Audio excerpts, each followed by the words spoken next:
ปีสุดท้ายที่เฮาได้เฮียนด้วยกันปีสุดท้ายที่เฮาจะต้องจากกันผ่านการเฮียนผ่านวันเวลาจนทำให้เฮาได้หูจักกันได้เป็นเพื่อนกันจนวันนี้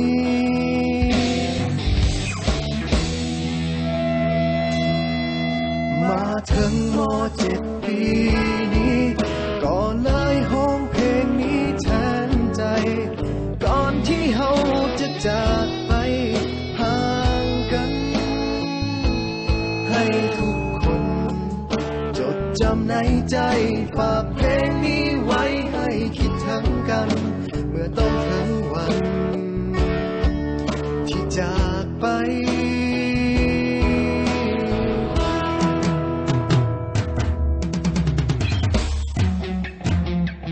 ก็เลยเขียนเพลงนี้ขึ้นมาให้ทุกคนหูไว้ออกมาจากหัวใจของเพื่อนคนนี้ถึงจะอยู่แห่งผลใดยังคิดถึงกันทุกวินาทีจึงขอมอบเพลงนี้แด่เพื่อนทุกคน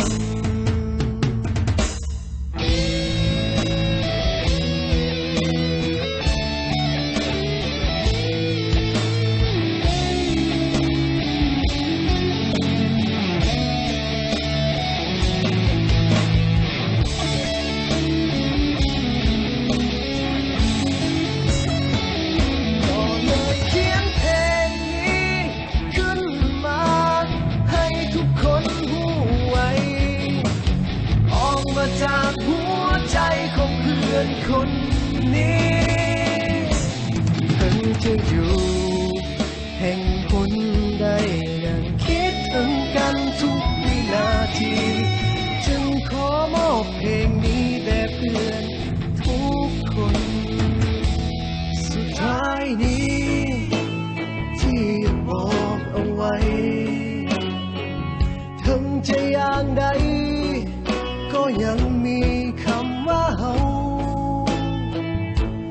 คำว่าเพื่อนในวันนี้จะบ่มีวันเก่าพวกเฮาม.7 ปี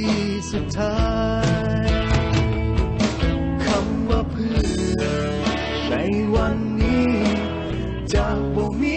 วันเก่าพวกเฮาม.7 ปีสุดท้ายพวกเฮาม.7 ปีสุดท้าย